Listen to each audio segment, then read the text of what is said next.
Tell the rogue ambassador, Kenya is not United States.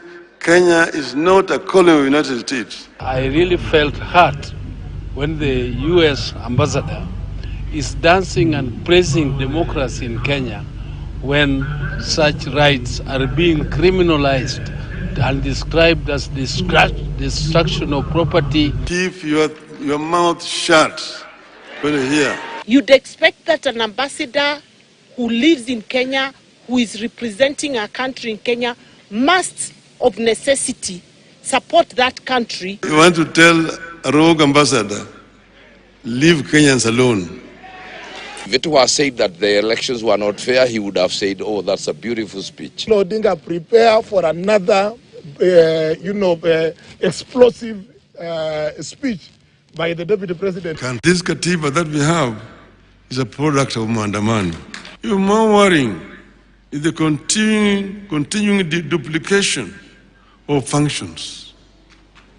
More money continues to be spent at Afya House, Kilimo House, and Maji House in Nairobi for the roles that are devolved. In the national or devolved government must encounter the punitive consequences of their action in full.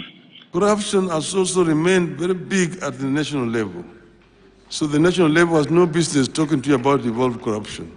Agencies concerned to move with speed and attend to the many cases of corruption that are festering in many counties. We shall treat corruption at all levels of government as a high priority law enforcement issue requiring expeditious and decisive response. Oversight seems concentrated at the national level, while the graft stalks revolution at every turn. It's very important that we understand what democracy is. It's a very democratic party. We allow internal democracy to thrive within the party. We let everybody do what you want, to say what you want, but we want to develop that party. Right. Welcome back. This is, of course, Uongozi Today. We continue pace with the conversation. That was a soapbox just to give you a glimpse of what were some of the sentiments this week as well. And the question that we are having at hand right now is regarding, of course, those pronouncements and where we are at as far as the talks are concerned. The resumption of it, of course, will be next week. And the Daily Nation is actually comparing this, the national dialogue, to the BBI. What is so dramatically different about BBI and also the dialogues currently? Because some of the salient points and issues are still standing as the same. Nothing has really changed. So before we took a short break, we were to hear from, I lost my sequence. Was it Dr. Kalua? Or it was Professor Naitol then? Yes. But on what? You on the BBI too. On the BBI. So you've lost your track of thought as well. Okay. No, if you're not ready, we'll go for the first player. I'm very ready, but I want to say that this time, because the issues which were raised by BBI, unfortunately, I want to say this, I opposed the BBI. I was in the Linda Kativa team with the Mother Garua. But in the end, I think BBI and issues that require attention. Okay? And now, there are two issues, though, which I think the country needs to pay attention to. When you look at the outcome of the election, okay, I don't know what you people are looking at. When I look at the outcome of the last election, and you look at what Asmia is calling the party discipline, then you realize that needs to be discussed in the context of allowing the court to intervene when the speaker cannot declare a seat vacant. We also need to allow, because as it is now, only parliament can sit a sitting president through impeachment process, but we need to allow the court also to intervene, a Kenyan to move the court to intervene when a president has obviously violated the law. What I'm saying is all the things up here for discussion, they will eventually have to lead to a referendum. And then, of course, the question will be, because you remember the Supreme Court in judgment was as you can't take more than one item to a referendum. And so this is another Armstrong on the people who are negotiating. They have to consider what is important in that one in order to frame the question, because the court was very clear. that you cannot confront Kenyans with multiple questions upon determination. But otherwise, what I think is that this is clearly BBI season 2, if possible, if they really put the Kenyans first, so that we can now take opportunity and fix, especially our electoral process, and then fix the other things in the constitution, which are clear loopholes, right, thank you. Which can be used. I think that's broadly speaking. Yeah. Okay, let's turn the crack now to matters academia, where private universities have continued with the calls to have Kenya Universities and Colleges Central Placement Service, that is KUCCPS, rethink the newly introduced university funding formula. Speaking at Kabarak University when they met to discuss the impact of the new funding formula, Vice Chancellors meeting under Kenya Association of Private Universities, that is KAPU, said this, the new implementation of the funding model is discriminatory. With reports indicating that some private universities received as low as 10 students during the placement coordinated by the Kenya Universities and Colleges Central Placement Service COPS, vice chancellors from private universities converged at Kabarak University to discuss the impact of the university funding formula. In our own words, we think it is a matter that still needs revisiting so that every student has opportunity to study and pursue the course where they want it, with the encouragement and support of government. We've done it as a nation for a number of years, since 2016. KAPU will appeal to the government to review the funding model that has been provided. In the meantime, private universities have put in place measures to support their sustainability in future. The new funding formula excludes private university students from government scholarships except loans from the Higher Education Loans Board. Current model is discriminatory in itself because it kind of places the students who have been placed to private universities as lesser students of this country. And we need to take cognizance of the fact that even the students that are placed in private universities are students of this nation. Their parents pay taxes, their guardians pay taxes, and even some mature students also pay taxes. There's every reason really to revisit that so that we give our young people absolute support and options where they study. The new formula has placed university students into 4 categories of the vulnerable, extremely needy, the needy, and less needy. While the vulnerable and extremely needy will be funded by the government, the less needy will only be eligible for loans from the Higher Education Loans Board. Any student placed in private university will be locked out of government funding. If the scholarships have to be given to the public universities, we pray that the president reconsiders this decision so that also those who come to the private universities can access the scholarships, because we have very poor students who choose to come to private universities because of the availability of the course they want and the ethos of the institution. Out of 173,000 students who qualified to join university in last year's KCSE exams, only 9,000 were placed in private universities, signifying a huge drop by more than half in the past 8 years.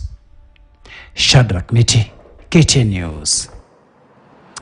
All right, and of course we have members of academia here who will tell us more of this. I know Dr. Green as well, you're a board member of International Leadership University. Yes, so that falls, a board of trustee, it falls under KAPU, yeah, when you talk about KAPU. Haman Manyora, who ni mtu wa public university. Public university as well, Professor, Multimedia University, right? Churchill Suba, of course, beneficiary of Egerton University. So, but let's just broadly talking about what their germane issue that they're raising here, and the question I think even when we were talking before that particular story, let me just finish mine, was the fact that during the tenure of President Uhuru Kenyatta and Deputy President William Ruto is when this particular policy of having, students from government or from government sponsored into private. How are they surviving before? They're now decrying this particular move by the placement service? I think the whole idea was to create as many opportunities as possible. There are reasons why some Kenyans prefer to study in private universities. They say there are less controversies, they are able to finish on time, they don't normally engage in no strikes, activism and so on, which I think is a bad thing. They need to engage in that. In activism. Exactly. So that they can also create the better Kenya that will guarantee them jobs. Not the kind that, the deputy president was talking about, presiding over graduation and telling them there are no jobs, and so on and so forth. The reasons that the ministry has given for not continuing with the placement of public-sponsored students into private, that they are not audited, for me is a very lame excuse.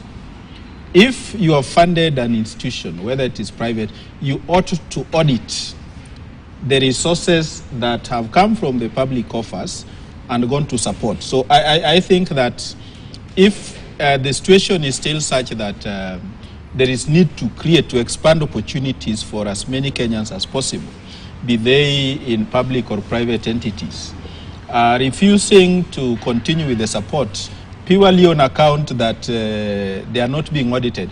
I don't think any private university has stopped government auditors from asking how the resources that they have allocated for studies by people, learners they place in the private universities have been used. So I think they have a valid point in the sense that, it kind of, and you've seen the impact that has had on the number of students choosing to join private universities. It has reduced drastically, largely on account that government has now stopped, supporting students who may want, to study in the private institutions.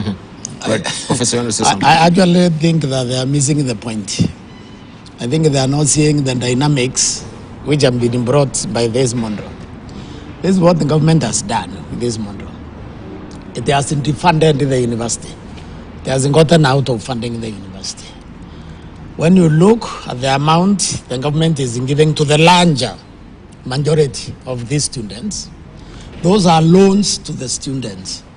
And if it's a loan to you, then you have a right to take that loan anywhere you want to take it, because it is you who pay it.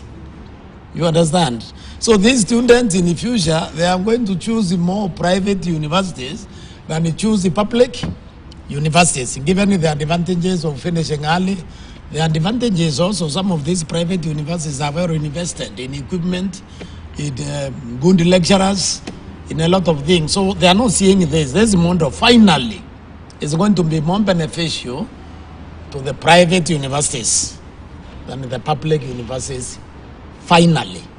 Because of the choice, you see the government will be funding very few students if you look at it. And personally, me have issues with this model. I don't know why people cannot see it. Because you see, in this country, where corruption is our national religion, every time we have a program which is not anchored in law, which requires a Kenyan to design whether you should have this benefit or not, corruption is set in. And I don't know, because I think what the government should have done before they introduced this system is first to have a law that clearly defines the parameters for you to get that funding, so that when somebody hasn't gotten funding who you think is richer than you can at least approach the court and they say that, look, I deserved this one better than this one. Right now, if I don't fund you, where can you go? Nowhere. You look at the way we have run the CNDF. CNDF has benefited the campaign managers of MPs, their relatives, and their friends, but not the totally needy. So eventually, this funding model, eventually, I don't want to say it will collapse, but I will say that eventually it will turn out to just be funding those are able, because they can influence, other than those they really support to fund. So what I'm saying here is in both the private universities and the Kenyan public, they have not internalized or analyzed the pitfalls of this new funding model and understood it well. Haman, you want to comment on that briefly? Then we wind up on... You know, Deba, this thing brings us squarely where I have said, looking at the economic development of this country, where we are economically, socio-economic development of this country, there is no doubt whatsoever in my mind that this country requires to offer free education. Free. And nowhere is that required more than the university level.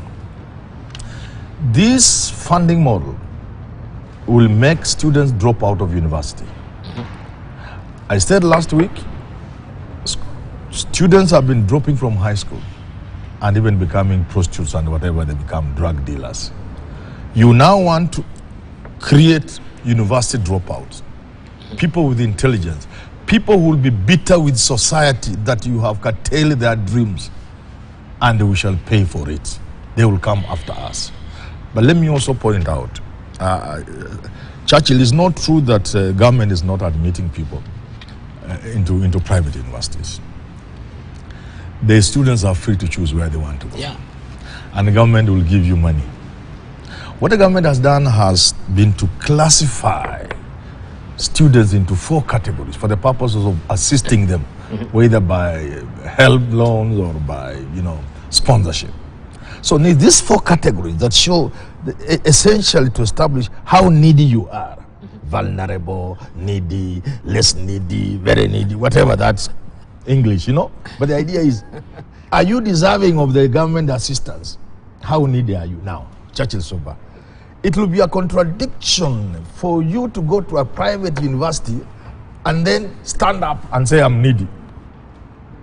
It's a contradiction. If you went to a private university, you are no longer needy. So you no longer qualify for this government assistance. And that explains why very few students are going to apply to join private universities. It has been my argument also that, look at help. The moment we extended this to postgraduate students, extended then to parallel degree students, extended the help loan to private universities, and the amounts remained fixed. We were now spreading ourselves thin. And as a university lecturer, I can tell you, you go to class to teach and you can see students are suffering. They have not eaten. Why are you spreading yourself thin?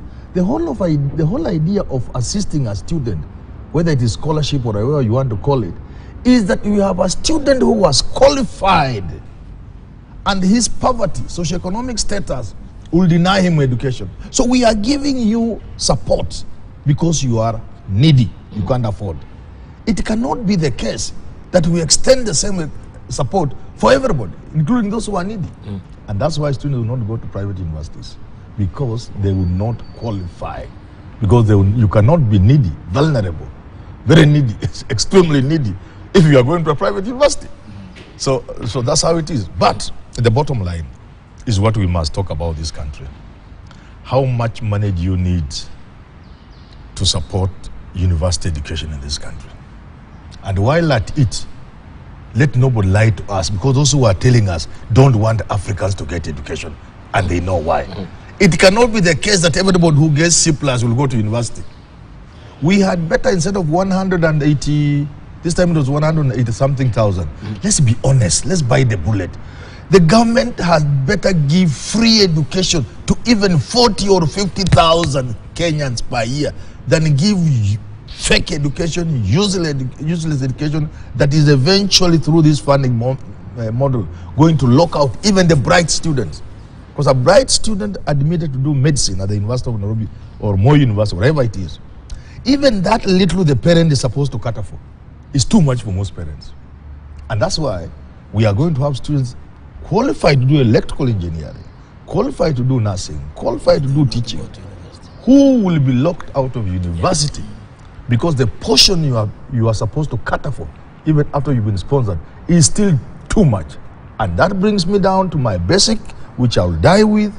A country like Kenya should not play with the lives of its young generation. And the only way to stop that is to ensure you provide free university education to qualified students. Right. Let's hear from board member there. I think this brings out the good of what is expected of a university. There are many opportunities that are hidden in this new program, and one of the most important ones is the funding of the institutions in the university. There is what is called the differentiated unit cost, DUC, which is the cost of preparing a program and what it entirely costs, and the government has been funding up to 17% of that. In this new arrangement, it's going to be 100%. In this new arrangement, we are going to have money following the students as opposed to the institutions. It is going to be an opportunity that is going to create a demand versus supply kind of a situation based on your marketing skills and based on the actual program and what it is, what the students feel in the entire process. For the first time in the country, we are going to have a fee structure that is prepared in advance, where the university, once you bring out your fee structure, you cannot change it until after a year. And there are challenges, of course, of this, because there are institutions that are indebted, there are institutions that have issues, and therefore once you have published your university fees, you cannot change. There are issues that we need to also understand. There is the grant, which is based on a very statistical process that shows the need of the student. But on top of that, the student has an opportunity to get to help, to get a loan for the process. So it is well catered for. The challenge and the fear that we have as a country is, maybe we are going to get marginalized. Maybe some institutions, maybe some regions will not be given or will not have students. And this is where the challenge comes in for us to do the best for the institution. And I agree with my colleagues. There is something extraordinary that we need to do to our universities. When you look at the challenges that Kenyans go through, including what they went through in Uasin Gishu, people paying money to go out of the country. There is something extraordinary that people are looking out there.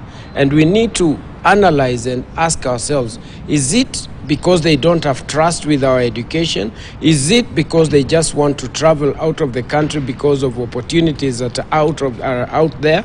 Is it because our institutions are not offering the best that they should? And this is going to bring out the best institutions that and best courses that are very practical, leading to job opportunities that the students now who have money are going to deal with. Currently, I believe there is the inter-university changes that is currently going on, where students are applying based on all this. For sure, there are universities that are going to be left without as many students as expected. But that now brings out the new challenge of what you need to do. You need to sell yourself to be able to get out there. The fact that the process has taken 15 years to try, and we are here. Are these the changes that we definitely could apply? Yes, because we need to try and see whether it is working or not before the next stage, because I believe there will be an opportunity to say how much money can we give to support students in terms of free education. You may not be able to come from where we are into free education when we are struggling as we are, but it may be possible to get assistance to the student and getting an opportunity for a student to move to the best institution that they intend to do. That is a process that we need to try and see how it is going to work. And I believe, and I want to trust, we have very honorable people, academicians, and people who have also looked at other countries, how they are working, and that is the reason why they have gotten there. We must not be able to blame what we have not tried until we get there. And I believe it's going to bring out the best of institutions like our institution, the best institution, International Leadership University, that we have in this part of the region, where you have training at the best, personalized training, And I believe that we need to be able to get to such institutions, just like you would get to all the other honorable universities that we have in this country. Let me hear from Churchill Suba before we come. Suba, just 1 minute, please. I can say this. I think Dr. Kalua is really a very wonderful marketer. He said money is going to follow the student. Except he's not telling you what that means. And this is what that means. You see, even in the old model which we are changing, money followed the student, except the student didn't see that money. It went to the university. So when the student graduated with the 48,000 loan, which they will still have problems paying that 48,000. Now, they will be graduated with 800,000, 1 million or 2 million loan when they graduate. Okay? So the money has truly followed the student, except you have abandoned this fellow in an underperforming economy. I think there is a better way to have done this thing. Second, if economic is a public good, if education is a public good, okay, then introducing a Western model in this country, given our corruption, given that we can't even employ people fairly, okay. So the idea that we will actually even give the needy these loans fairly over time is simply daydreaming. It will not work. And I don't know why people actually, you see, it's good to trust. I agree with the Kalua. Thank you. But then we know who we are. We know that even employment, we cannot give it fairly. We have not given CNDF fairly to the needy.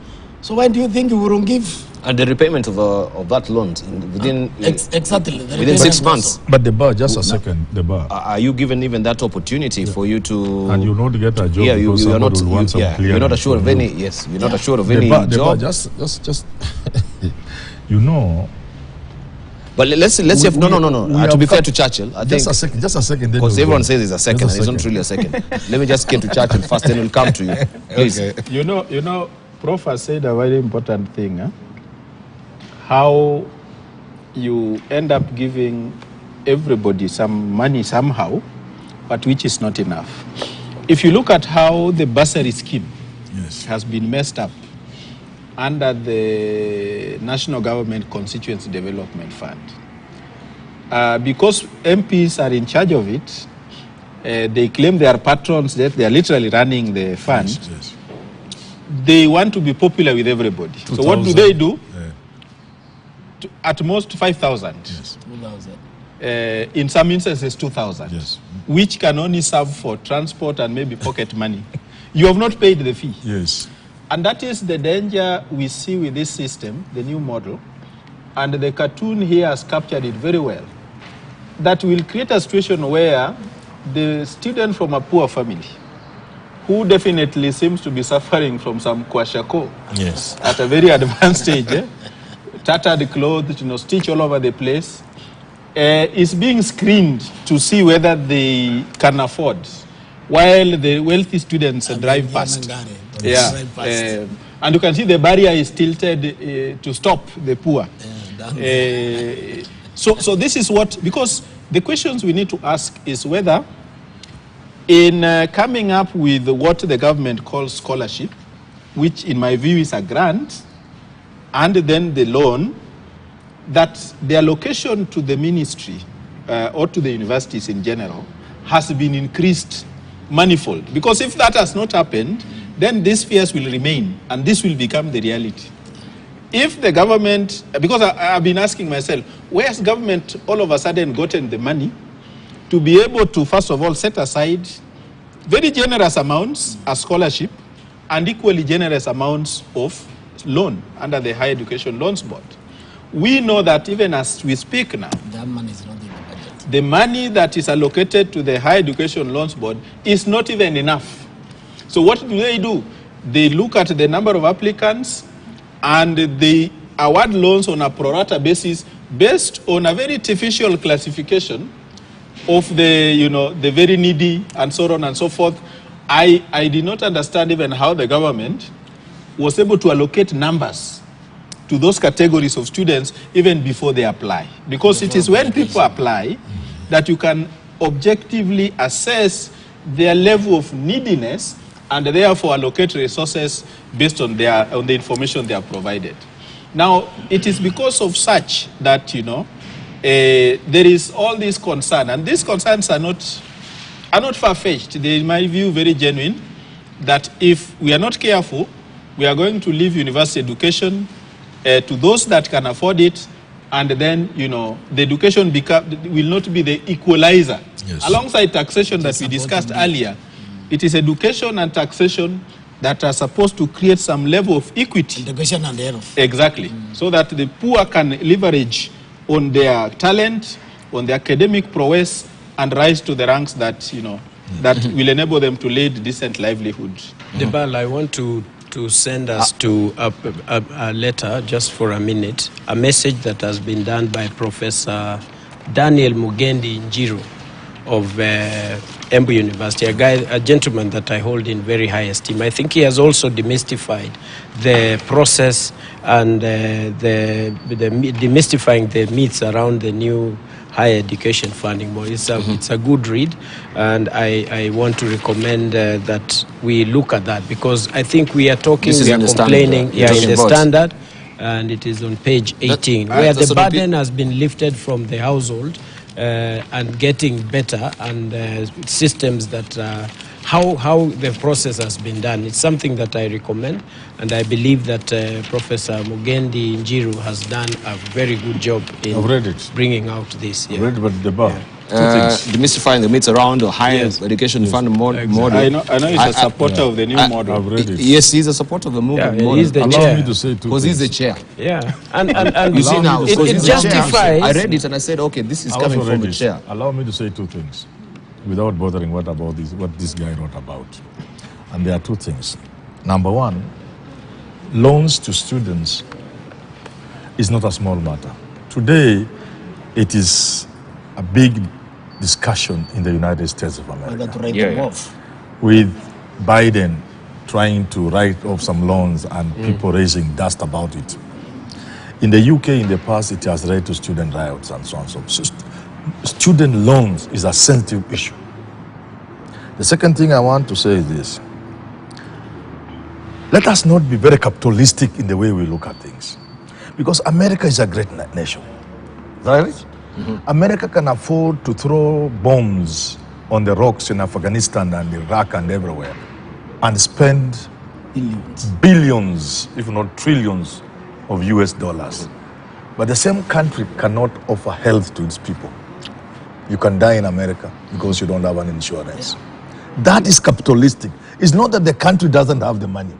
It is the capitalistic mentality. The big pharma must make those pharmaceuticals, and the rest in the health industry must make money. But the government can give you the best for free. Let's not bring that model here, because we are courting disaster in this country. The last time I checked, which is about 4 or 5 years ago, please go and check. Government was giving less money to universities than it was giving to the National Assembly, to Parliament.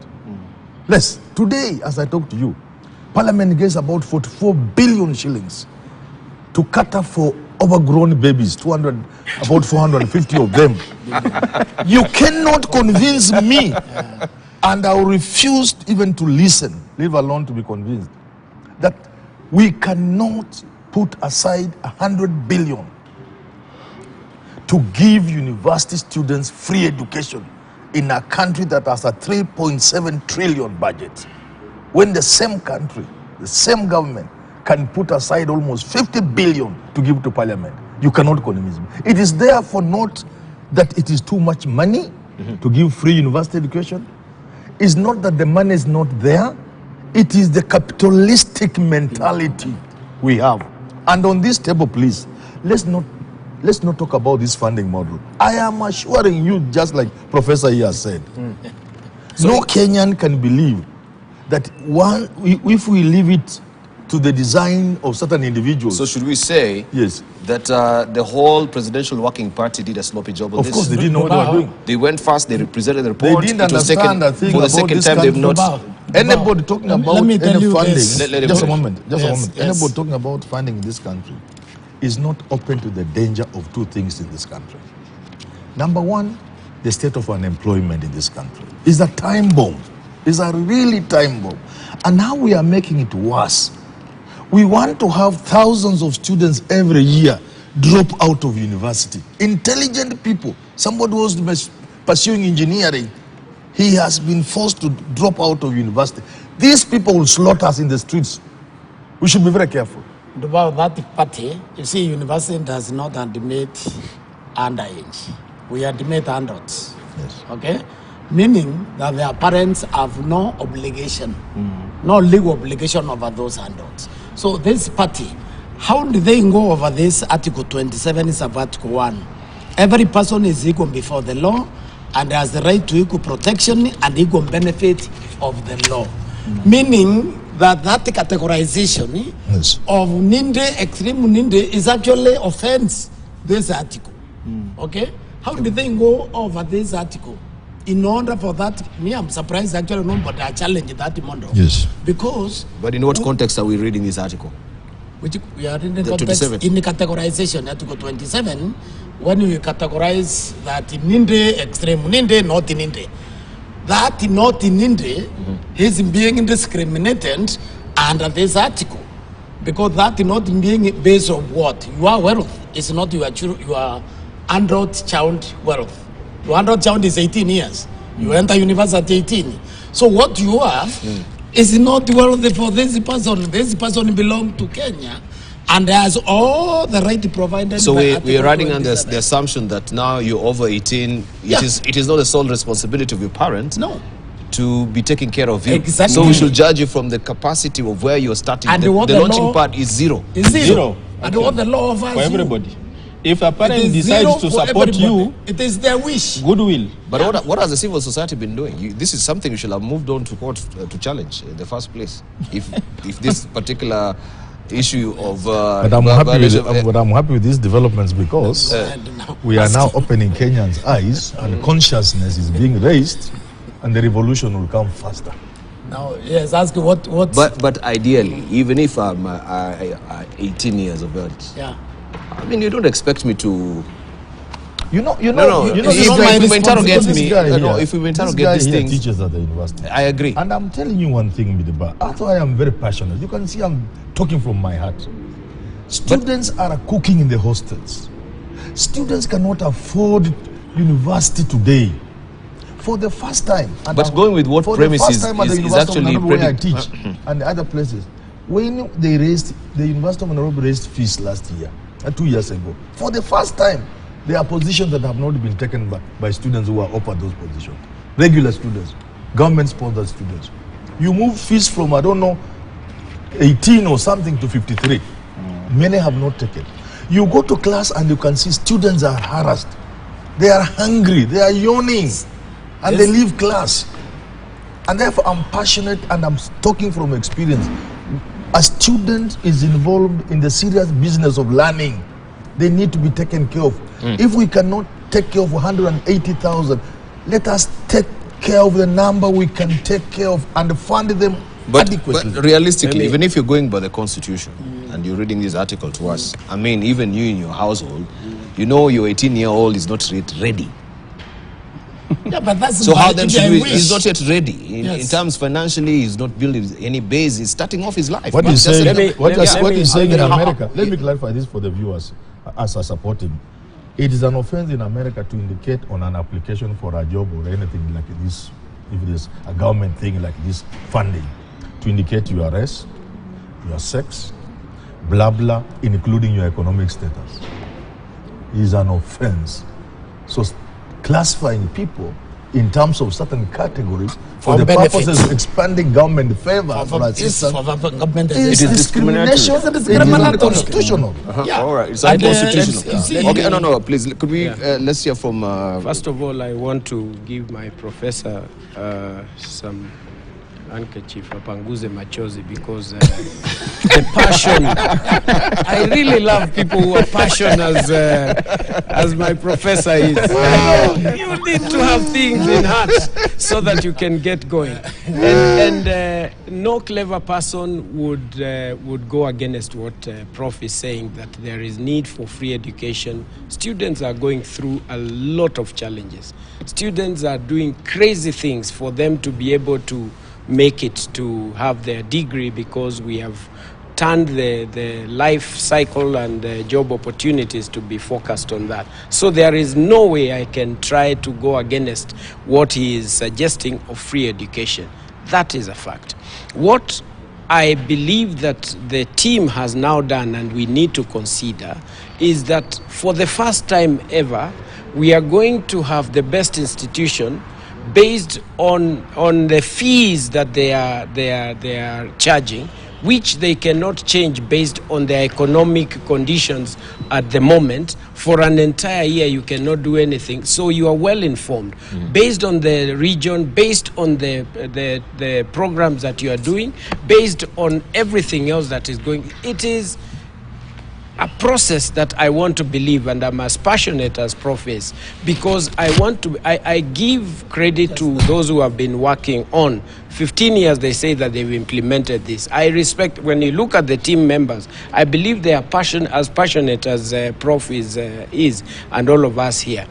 I need us to read the entire report and understand. At the ILU, we understand very well, and we are looking forward to become that institution that every student who is accessing the funding and also eligible for a loan can be able to come there as we get to the next level of free education. This is something that is doable with the Constitution being followed in the best way possible. Let us take this. We must not be able to criticize everything when it is better. He's selling the program without Galua. What we are doing here, we are not necessarily opposed to it, because there's nothing we can do. It is gone. What we are saying is that committee did not pay attention. The committee did not pay attention to the law. Kalua read that report and see what they have said about Teacher Service Commission. They have removed the functions from that commission, assigned by the Constitution to that commission. And protected. And protected by Chapter 15, because you can't do anything about the function commissions under Chapter 15 unless you take it to the referendum. Okay? They have assigned those responsibilities to the Ministry of Education. These people did not have a lawyer. No. In that committee. They were simply okay? They didn't have a lawyer in that committee. No, because I can tell you. It's not true. Professor Collins if they had a lawyer, then he didn't pay attention to what they are doing. Because the moment you categorize Kenyans, what we are saying is, Galua, you are saying that the government should discriminate your child who is 18 years, because you are not obligated to do anything to that child, because you are wealthy. Because that child is not wealthy. That is a Kenyan who deserves the government benefit under Article 27. So what we are saying here, when you look what they did with the Teacher Service Commission, and you look at this categorization, they did not do proper service to this government. In the America, this works in the US, every university has what is called Office of Student Aid, where you apply. You see, what happens is the admission. You see, what we have done ourselves is admission came together with the money. Okay? In the US, you apply for admission to a university. Then look for when funding. you are admitted, then you go and look for money, financial aid. Now, you can actually look for money through the university. The university itself, not you, approaches the government funding agencies on your behalf, not necessarily you. Okay? We have taken the American model into Kenya with all our weaknesses, which those weaknesses don't pertain in the American funding system. Just like we borrow everything and then later it doesn't work. Right. We have been struggling with the CBC. Thank you. Because we also borrowed it. So Banagalua is fantastic to, to think positively and to serve this model. But believe me, I'm there are not- serious weaknesses. When is Churchill moving to the I courts? agree. Just a moment before he moves. Just before 1 I minute. move to Just the- a to be fair quick to one. Churchill, to be fair Just to a quick him. one. I'm trying to be fair to him. And we have agreed that I'm giving this comment.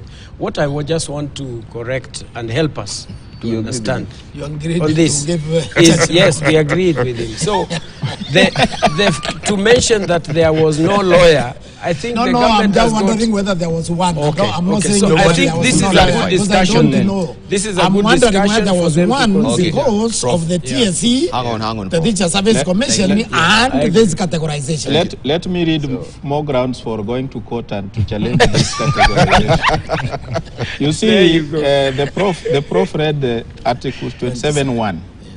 Now, when you come to Article 27.2, Clause 4, the state shall not discriminate directly or indirectly against any person on any ground, including race, sex, pregnancy, marital status, health status, ethnic or social origin. And I think that social origin... Education is social origin.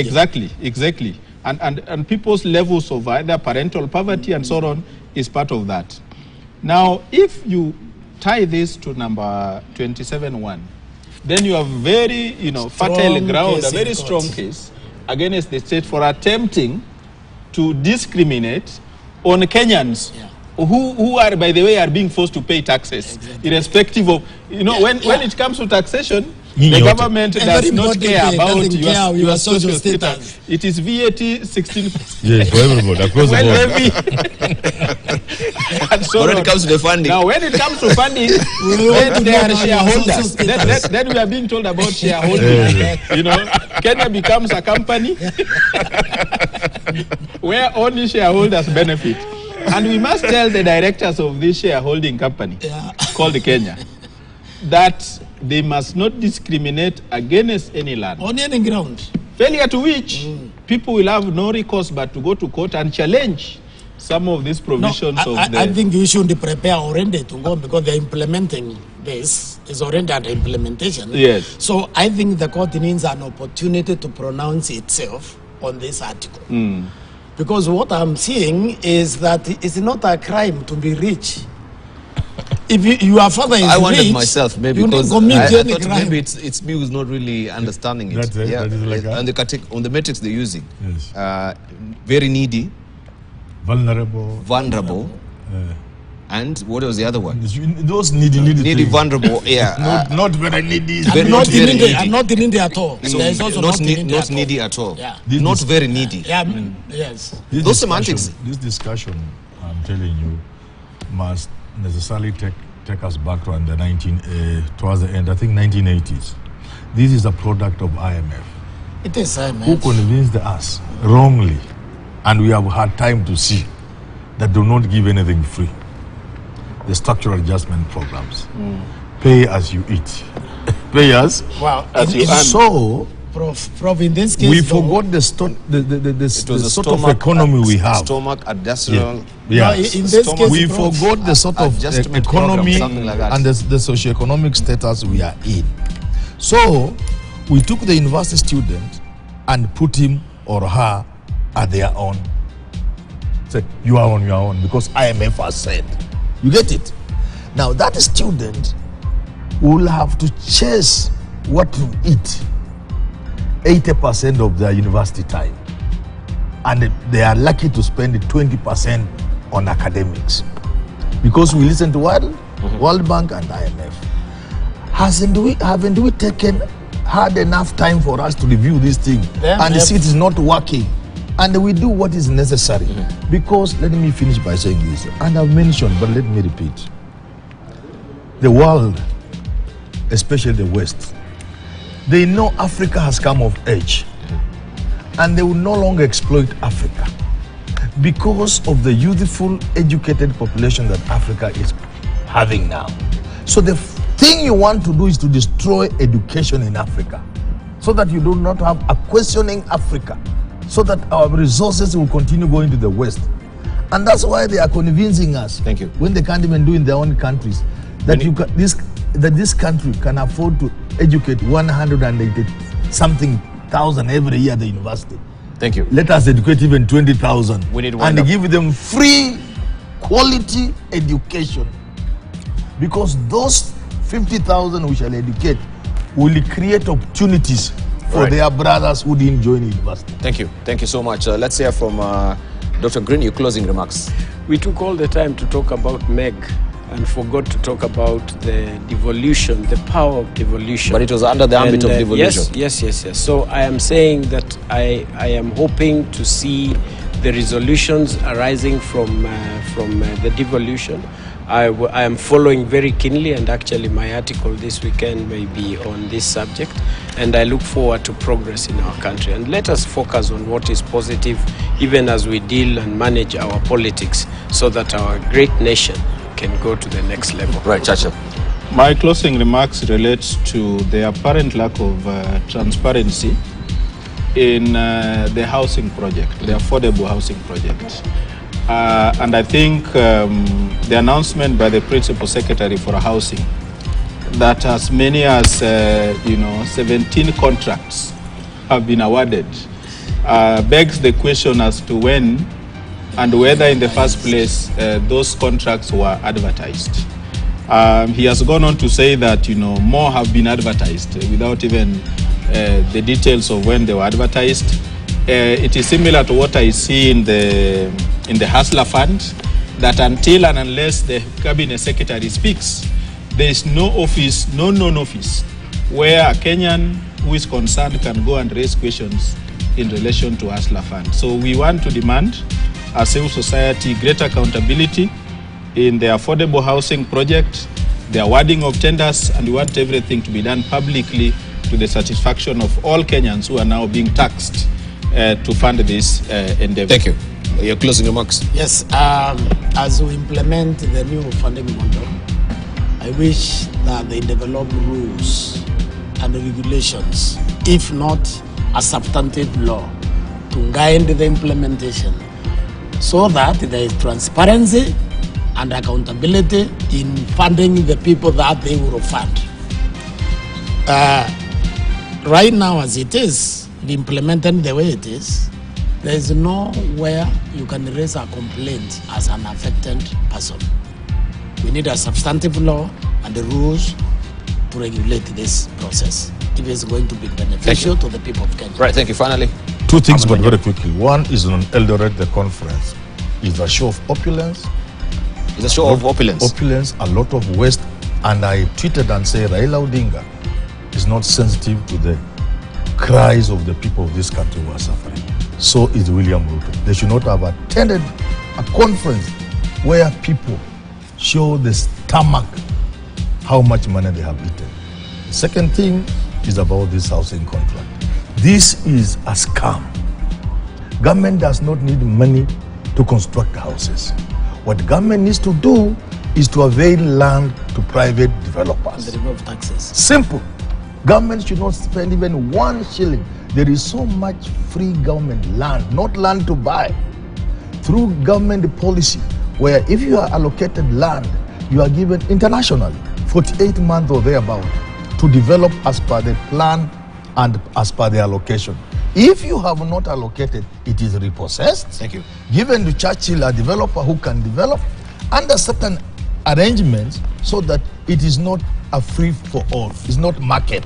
The houses are affordable. Thank you. But government going into this housing thing is a skunk. A skunk. It's a skunk that is waiting to smell. And thank you so much, gentlemen. I really do appreciate. We will have much time maybe to discuss also on those contracts as well with the housing, affordable housing, as it's being put by Herman Manyora, also Churchill Sugar as well. But I want to thank you very much, guys, for, it's always a treat having you on Friday. I feel so refreshed.